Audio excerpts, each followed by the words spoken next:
Hi, I'm Lisa Blanchard. Welcome to my blog, Scarred No More, Fitting into Sleeves. Today, I'm so excited to have a personal hero of mine here to interview. This is Miss Ann Watts, and she has been such a major influencer, teacher, uh, just heart with legs, loving person in my life. And she's had such an impact on my life and thousands of other people along the way. I got involved with her through another organization called Human Awareness Institute. And together, she and I did some work. I did some workshops at her house also. And it's really helped me on my journey of learning to discover who I am inside and out and how to love and forgive myself. And she doesn't know it, but really she kind of started this whole journey I'm on currently years ago, and it's just taken me a while to get there. So welcome, Ann. Thank you for being here. Wow. Well, thank you so much for having me. I appreciate it. And thanks for those beautiful, loving words. Yes. So Ann was a facilitator for these love and intimacy workshops that I took, or sex and intimacy workshops that I took through the Human Awareness Institute.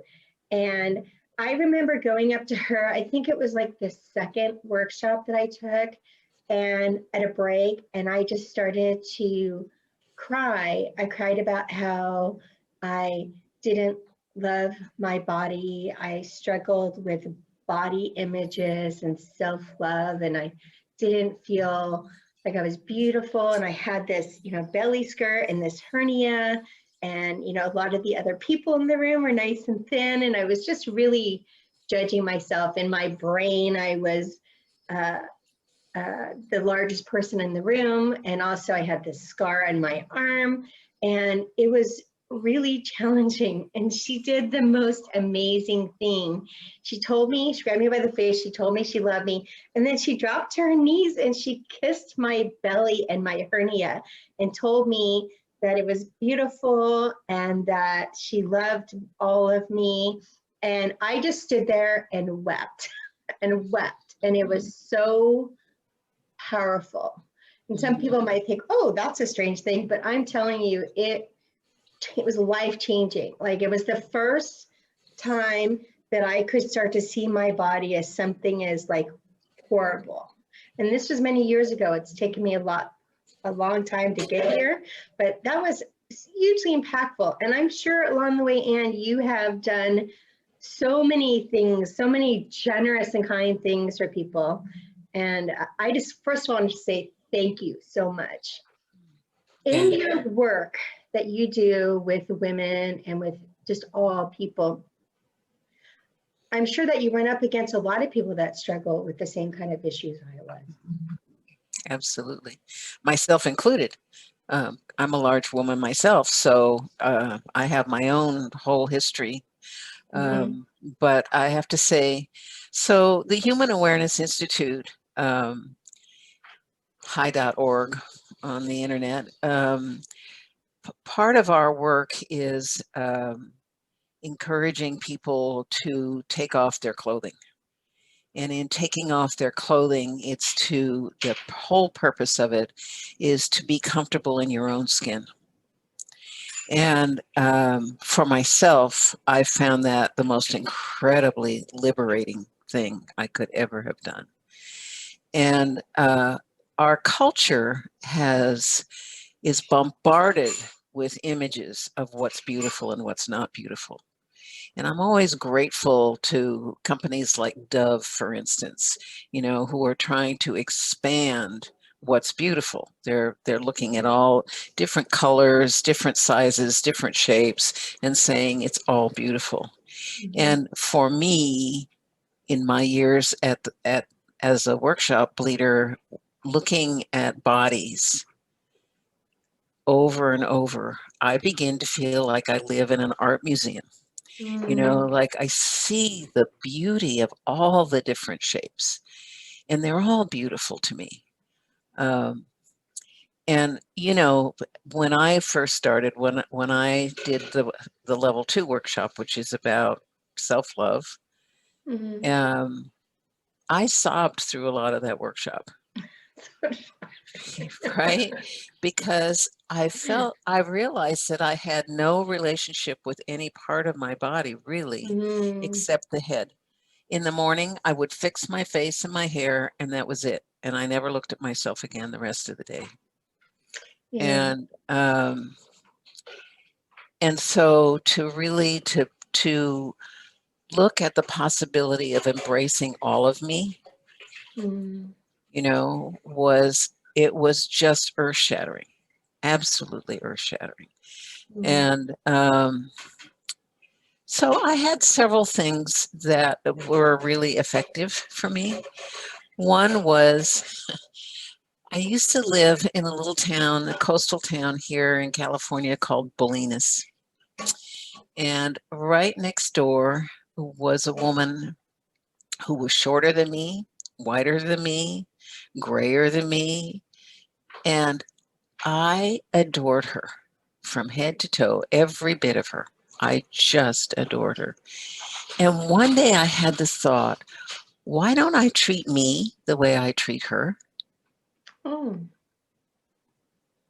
You know, like that was a really pivotal moment. And so I started this thing, and I love you unconditionally.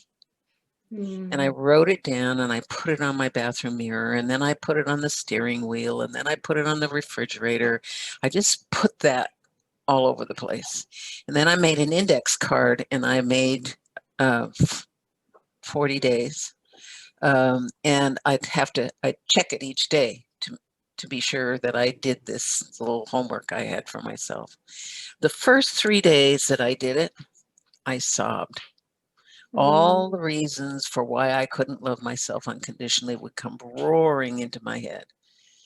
And I just said, thank you for sharing. And mm. I choose, and I love you unconditionally.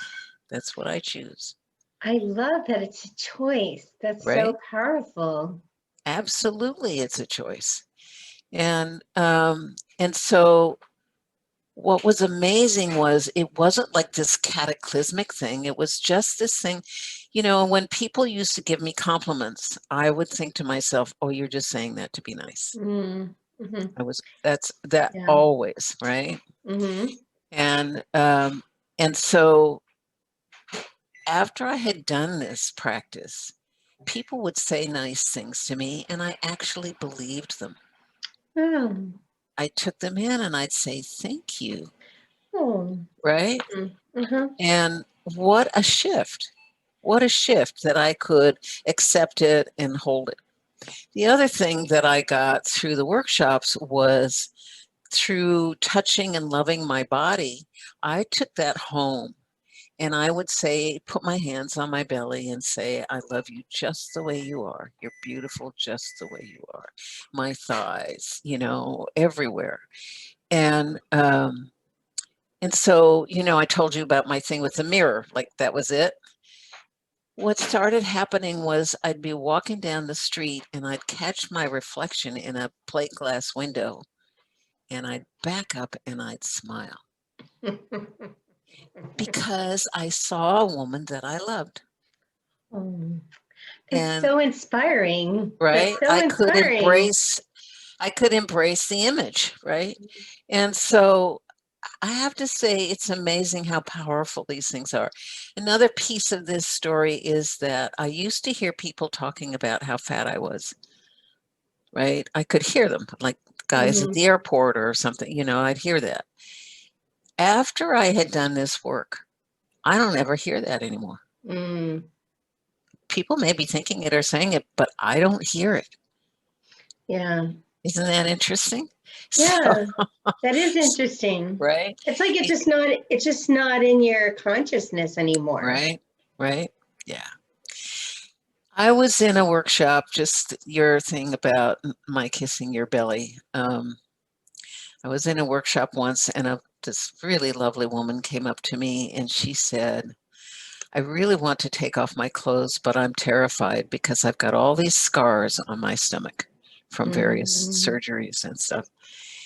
And so I invited her to come into the little private facilitator room on lunch. And she came in, and I asked her if she wanted to show me the scars. And she said she would. And so she took off her clothes to show me her scars.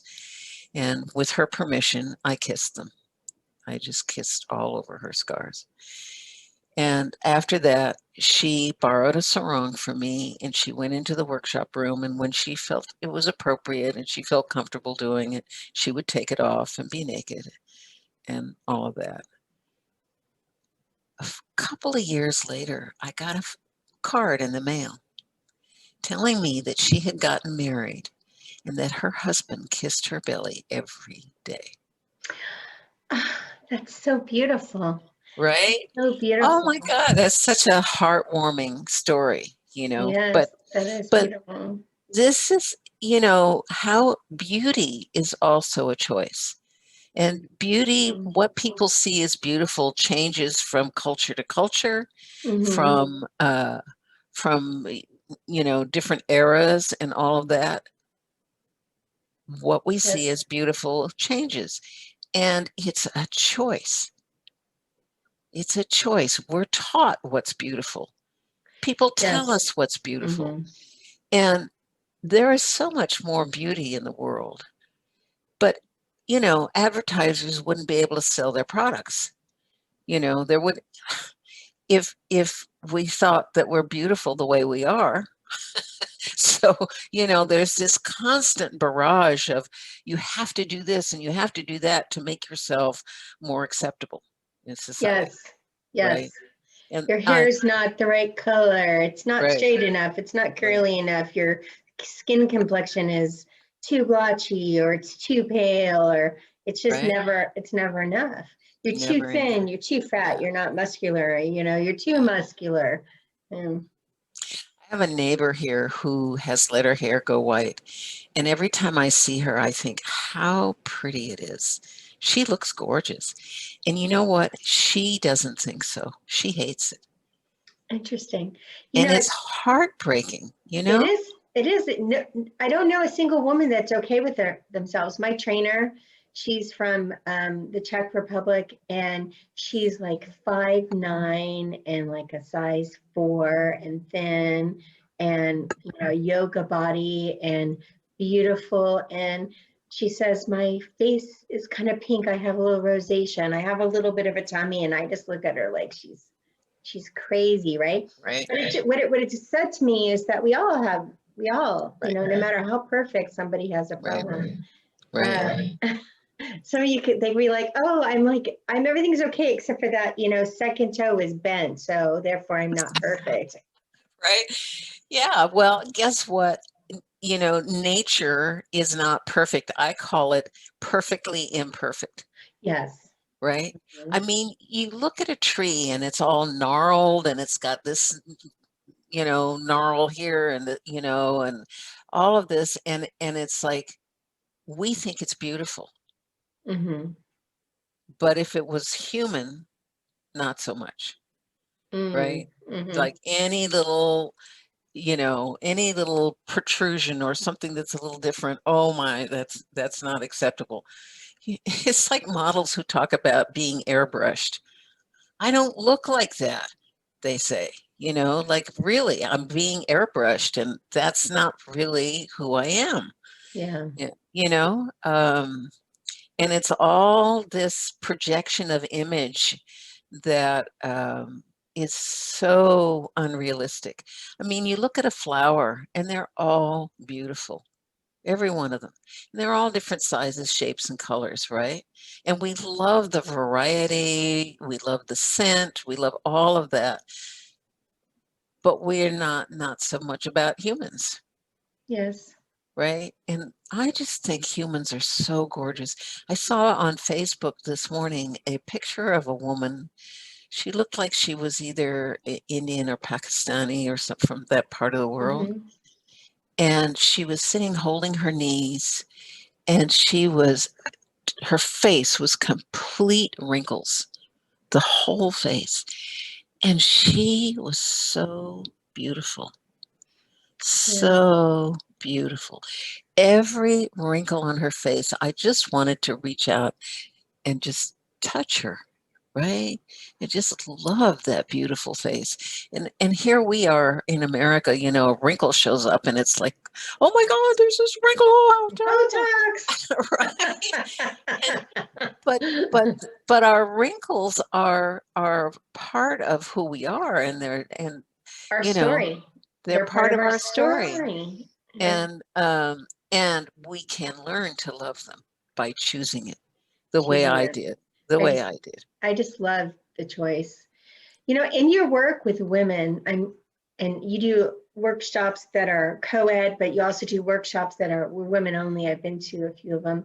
Um, what are some of the things that you encounter, like, or techniques that you help women with in finding their inner beauty? Because, you know, for a long time, I was like my parents' beautiful daughter, right? Like, it's my identity. Like, I didn't exist out of being beautiful. And then I felt so not beautiful inside, being sexually abused and the insanity I grew up in. And so for a long time, I tried to make my insides and my outsides match. And then the damage from having twins, and it was just a big, giant kind of mess. And I would think to myself, oh, they think I'm beautiful, but if they really knew who I am, they Hmm. wouldn't think that, right? They wouldn't like Right, me. They wouldn't want to right. know me. And that has been the voice, like, you know, the radio Hmm. station playing, Right, and it never right. goes away. It never goes That's such a common voice, away. really common voice. If people really knew me, blah blah Hmm. blah, and it's not just women, it's men as well, have Hmm. that same voice. And so I'm so glad you mentioned the radio station, because you probably heard in the workshops us talk about, you know, we can't choose what shows up in our mind. Things just show up. Hmm. But we can choose what thoughts we're going to hang out with. We can make a Hmm. choice. And how we make the choice is we just change the station, right? Hmm. Or nowadays we're listening to podcasts. Well, if I don't like a podcast, I can listen to a different podcast. I don't have Hmm. to listen to that podcast. Yeah. And you know, in terms of California radio stations, there's the thinking you were talking about is part of what we call KFUK, KFUK, right? Yeah. All negative all the time, yammer, yammer, yammer, yammer. And then there's K Love, KLOV, right? And Uh-huh. it's all appreciation, all love, all gratitude, all the time. Hmm. Well, which radio station do you want to hang out with? Yeah, Right? And exactly. so the trick is to catch ourselves when we're listening to the radio station that we don't want to be listening to and say, thanks a lot, and I'm going to change the station Hmm. because there's a place I would rather hang out. It's in And that noticing. It's in that noticing, you know, because sometimes it's exactly, so automatic, right? And so right, much of like the work I've done with Human Awareness Institute and also with Landmark and meditation, it's like being the observer of this stuff right, going on in your mind. It right, becomes like weather, right? It's just right, happening around you. And in the noticing of it and saying, oh, look at that, you know, KFUK is on again. Let's change the right, channel, or, you right, know, not right, give it any significance, right? yeah, It right, we're just meaning making machines. We just want to give it all kinds of significance. right. Yeah. And so again, it's all about choice. Mm, Choosing. It's choosing again and again. And as you say, noticing, mm-hmm, noticing. And that's our job, is to be aware of how we're treating ourselves. You know, am I treating myself the way I treat other people that I love? Or am I true. treating myself the way I grew up being treated, or, you know, other Mm-hmm. experiences that I've had? What do I want to choose? Right? It's so true. In Landmark, we do these workshops. We talk about ideals and standards. And when I got in doing that, and it really just fit perfectly in the other work I've done with you, is I came to realize that the ideal I was trying to accomplish, or the standard I was trying to live to, was kind of extraterrestrial to me. It wasn't a choice I made, right? It was media, parents, schools, society, you know, friends, family, everybody else like created this. And I realized also that it was so impossibly high that I pretty much could almost never hit it. Like once in a great while I could hit it, but it was just like setting myself for failure all the time and just to feel bad about myself.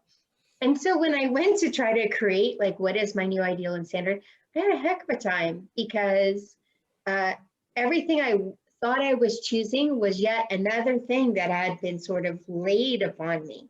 And it Right. had taken me years, right, to get to the place. And I've decided that I really want to go through life being love and beauty. I want to be shiny, right? And you know, when I made the choice to be shiny, people started saying to me, wow, you're so bright, you know, Right. you're so Right. shiny. Right. And it was a thought. It was a thought. And that thought changed everything. Right. And people could see it like so that's the importance of the thoughts that we hang out with. Yes. That's the importance. And it does make a difference. It's Yes, it does. amazing the difference. Just changing our thinking and how we're thinking and how we're being. Right. Yeah. And And I also think it gives people permission to make a different choice also, right?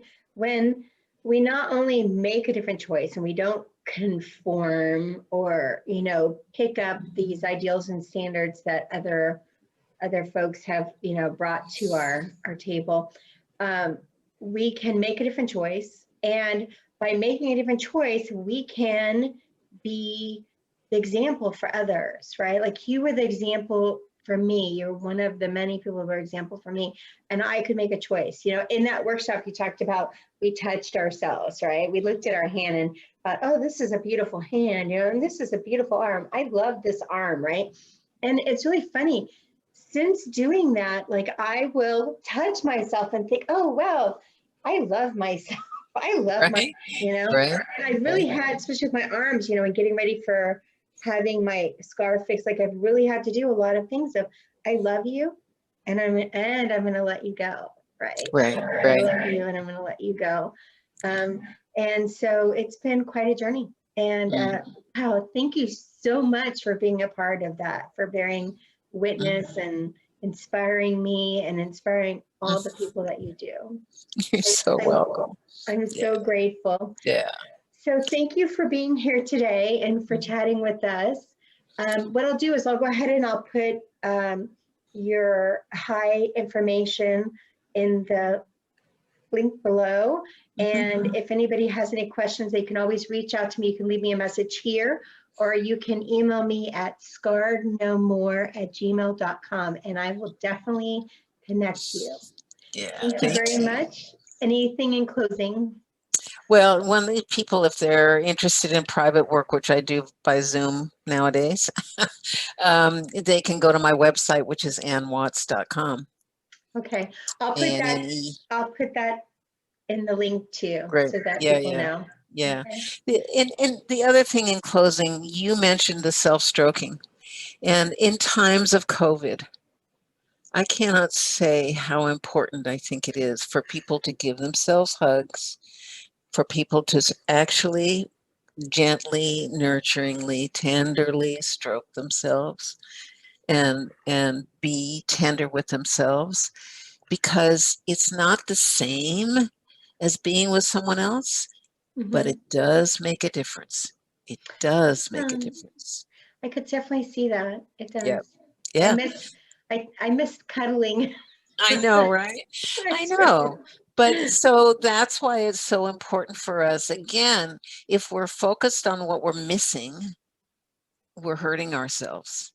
And Yeah. if we would just focus on what we have and the gratitudes for what we have and the ability to say, hey, touch is only this far away. I have touch.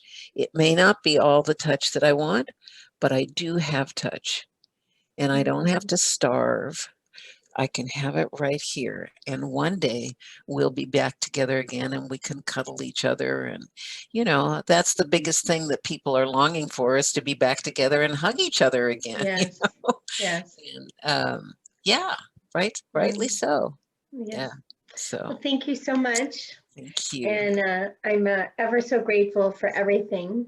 And I appreciate you being here. And thank you all for watching. Again, if you have any questions or comments, please feel free to leave them here, or you can send me an email, or you can send Ann an email at her website. Thank you so much.